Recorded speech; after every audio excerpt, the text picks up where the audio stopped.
Hello everybody, it's that time of the week again where I tell you about what I've gotten up to. So put that book down. I said put that book down and pay attention. This one won't take long. It was a typical week for me, mainly working, but I did get a chance to see a few films and play a few games, so let's get straight to it. One film I saw was called Lady Bird. Although I did enjoy it, it was actually a human, not a bird, so it was false advertising really. And we also had this really annoying guy sitting behind us who, during the trailers, was reading his phone and loudly exclaimed for all of us to hear that a pub in a nearby village sells mead. That's something we really needed to know. I also saw 3 billboards outside Ebbing, Missouri, and guess what? There were actually 3 billboards outside Ebbing, Missouri in it. Who'd have thought it? The title was accurate. I went to a friend's house one evening and he showed me a film called Maximum Overdrive, which was about machines coming to life and killing people, which is so ridiculous. I mean, such a thing would never happen in real life.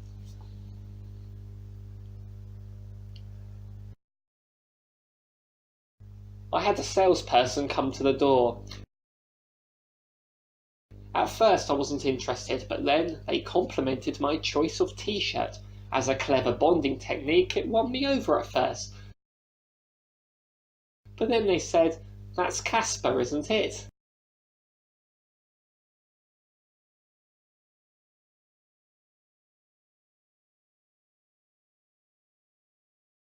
I also had a bit of back pain, so I went to see the doctor. He was holding this giant red and blue pill, but I don't think that's going to work. But enough of all that, let's move on to games. Last week I mentioned that I never played Journey all the way through. It's a game that's always eluded me thanks to its high difficulty, but I decided to stick with it and I finally beat it. I liked how it immersed you into the world, and randomly you'll be joined by another player who happens to be playing online. You aren't able to talk to this person, so any attempts are in vain. But you can communicate by pressing the circle button. And they press it back, and you feel this bond united by a common goal to get to the end. But then they'll just disappear and you're left alone. I also started playing Knack, which was a freebie on PlayStation Plus. There was a lot of fuss about this game when it launched with the PS4. Most comments I saw said that it wasn't that good. I never bought it, but I got it for free, which has saved me £14.99. At first I didn't see why people didn't like it. I thought, it's fun, it's alright, but as the week went on it did get very repetitive. I'm on chapter 10 now, but I was ready for it to be finished a couple of chapters ago.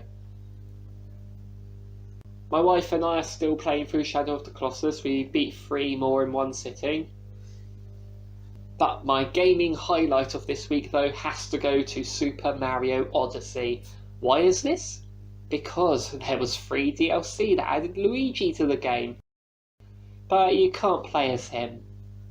Instead, it's a new mini-game called Balloon World, where you can hide a balloon on any level and people online have to find it, and you can find other people's. It's a very simple concept, but it's so addictive and it really does help you gain lots of coins for those more expensive costumes. But I just have to play it in the clown costume if I'm after balloons. I can't really think why. And that was the bulk of my week. The last thing I should mention is I've been working on a video that's due to be released on Saturday the 3rd of March. Any Switch fans can probably guess what that occasion is. So make sure you don't miss it by clicking that subscribe button, and also while you're down there, click on that like button, because why not? So thank you all for watching and I will see you next week.